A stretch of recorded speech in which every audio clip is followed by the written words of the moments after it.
Hey everyone, today for another vlog, and the theme for today is fuck thinking, just make stuff.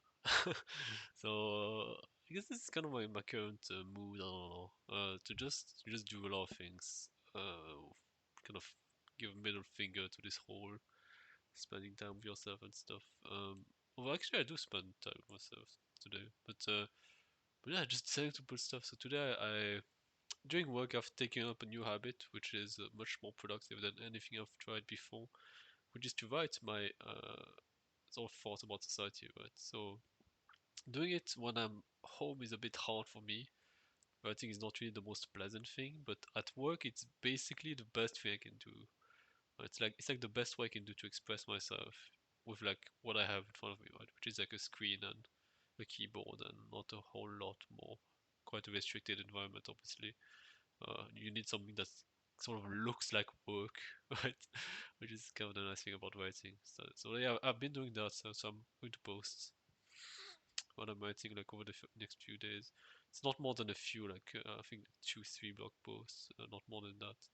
But I'm planning on making this a regular thing. I noticed that it makes me a lot more uh, mentally and emotionally well, to say the least, to put stuff there. Like there's something about inactivity that really doesn't work with me. I don't know. I think yeah, maybe I don't know. Like maybe like the past months where I've been saying, "Oh, I'm burnt out" and whatever. I don't know. Maybe it was just bullshit. I'm not sure. Maybe it's because I didn't find the right way to do things.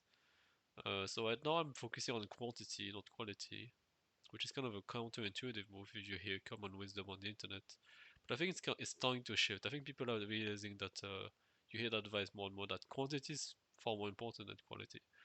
That doesn't mean quality is like at the end of the day, quality is what matters, right? You want to put good stuff, but the reason is that you can only get good stuff if you produce a lot of things and like experiment a lot, like see what you're good at, see what you're not good at, see what you like, see what does well in terms of popularity. Like it's not irrelevant to take that into account, uh, and such and such. So yeah, quantity is just far more fundamental than quality.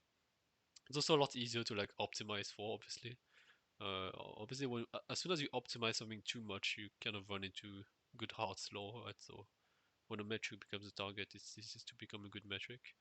So you don't want to like optimize too closely, but like it's a good heuristic, right? To just focus on quantity. Focus on doing things, focus on being good at getting started, what becoming consistent with a schedule. Maybe not okay, maybe not consistency. Consistency is not really what matters. It's more like a total output, you could say, right? So if you if you only have bursts of productivity, but those bursts are insanely productive, then it might be far better to work with those and to just like arrange your life around those than to try to force a schedule that doesn't work. So I guess consistency is not really the same thing. Let's say it might not really be a good thing for some people.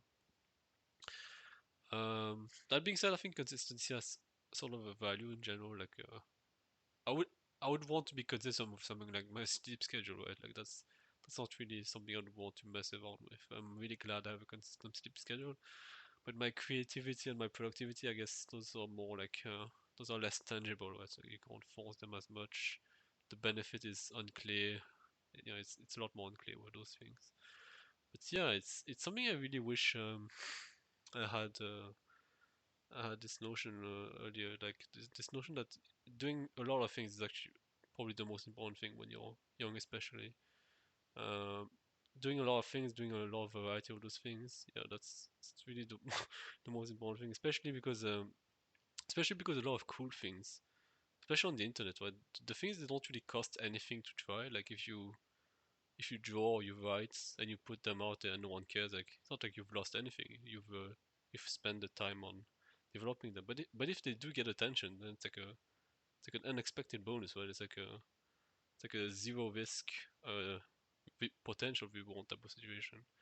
So I think the internet is particularly good at working with that mindset of just doing a lot of things, doing a lot of different stuff, and then eventually converging towards what you are good at, maybe with like stuff that people might like and such, right? But it's yeah, it's the simple like knowing yourself, right? Like you can't really know what you are good at or what you would enjoy without trying a lot of things. So this mindset of doing a lot of things is really important, I think. And of course, there's some settings where doing the thing is costly. So like I just give examples of things that are not costly, but you know could also think example where it does cost. And I guess that is where it is harder to apply that obviously, or like let's say you wanted to make a movie for example, or like independent movie making, not like big budget, but like independent movie making. I guess the way you could start with like really budget is like to just stop your phone, right? Which is better than nothing, right? Honestly, maybe the lighting would be terrible, but at least you get used to like framing and like how you cut your shots and what you portray, and like how you play with the various. I'm not sure how they call it. I guess you could just call it timing, right? I was thinking like proportions of time, but like more like timing, right? Like how how much you say on each shot and and such. Um, yeah, I guess that would be like the equivalent in movie making. I'm not sure how far you could go with that. Like there's a way in which making a good image and having good sound is important, right? So you could have like you could be like the fucking best at cinematography, but if the lighting looks like oh the shit, it's kind of hard to appreciate what you've made, right? So yeah, but certainly there are many things that are like practicable even in that context, even without like any budget really. Well, I guess a phone is still a budget technically, but the thing is, you very likely have a phone for just general things. Although, funnily enough, I personally do not really use a smartphone. I just went back to the Stone Age phones, the Nokia phones. I prefer that. Yeah, I just find that smartphones just give you put too much distractions in your life. Though I still have a smartphone for when I really need it, but like I think there's only like 2 times a year that I actually kind of need it, and even then it's not really like a hard need. Anyway, so yeah, doing a lot of things really valuable.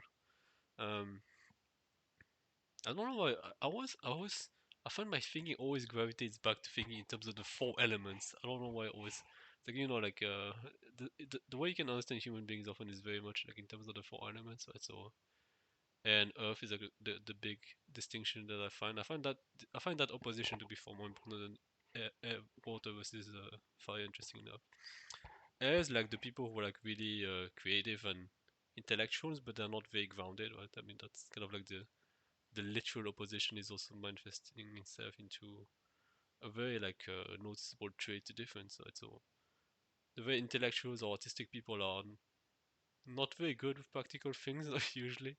Uh, as in like they need to work more on this. That doesn't mean that they can never get good at it, but they often by default not as good at it. On the other hand, the more like regular, consistent, disciplined Earth people, they can be pretty boring, right? They don't really have interesting ideas, or again, that doesn't mean that they can never have interesting ideas or break out the mold, but it's kind of like this general dichotomy you observe with people. It makes me think of like where does the quantity versus quality mindset fit? Um, I'm not sure really. I think it's not really that, but I think quantity is kind of more in the Earth direction, where it's like very like specific, grounded, actionable, that kind of thing, right? Like very, yeah, very much based on getting solid results. It's solid.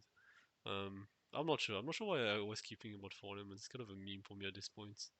Like, I kind of like try to force that too much into how I view the world, but I think it's a useful way to look at human beings. Right? It's like I think like especially looking at your deficiencies. So personally, I would put myself more on like I'm clearly like air dominated. Like the second one is like more like water, you could say. Like water is more like sensitivity or emotion based and that kind of thing. Fire is more like ambition and will and like no bullshit mode. Although I guess I have a bit of that as well, but I mean everyone has a bit of everything, right? So it's more like how much what is your dominant type in that instance. Um, I'm very much noticing that throughout my life I've been missing those two elements like fire and earth. Kind of been trying to be I wouldn't say well-rounded. I don't think being well-rounded is really the objective in like development, I would say. I think it's more like not being lopsided, right? There's a huge difference between being incredibly imbalanced and being okay at each, but like having your strengths, right? So the thing is that because each human being is finite, you can't be good at everything. So you should focus on your strengths. Um, but at the same time, like when you're lopsided, your strengths become really like kind of impossible to express, right? So again, the typical example of like a creative person, so like an air type who can't really discipline themselves to do consistent work, is that they will probably never be able to like express their art really well, right? But as soon as they can sort of work on that bottleneck, it makes a huge difference, right? So another way we could think of it is that imagine if you had like three axes, like three you were working in three dimensions, and you were looking at like the volume of a parallel parallelepiped. I think that's the word. It's kind of a it's like a 3D rectangle, or the 3D equivalent of a rectangle. Um, Imagine if like you computed your volume. Imagine if you had like three traits on each axis, or, like one trait on each axis. So you had three traits that are independent from one another, and you computed the volume of those traits. When people are lopsided, they essentially have a zero on one of them. That's what happens. And as a result, the volume is zero, right? So if you have a rectangle with a zero height and its area is zero, similar to that. And and the way I like to think of it is like once you work on your bottleneck, it's a bit like if you have like a new dimension, and so like your like 3D volume actually starts to matter. Like you just have to start to have 3D volume.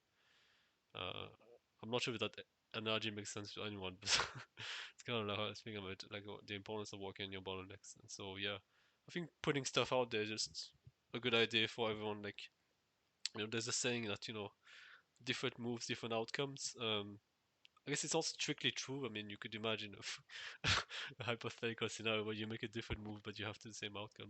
But obviously, it's like a very actionable, right? So the idea being that if you always do the same thing, you're always going to get the same thing. That's obviously true. But yeah, different moves, potentially different outcomes, but it's worth trying. I guess that's not as catchy as the first one, which is probably why people don't say that, but it's more accurate. But yeah, I guess that's about everything I'd say for today. Thank you for listening, and we'll see you next time.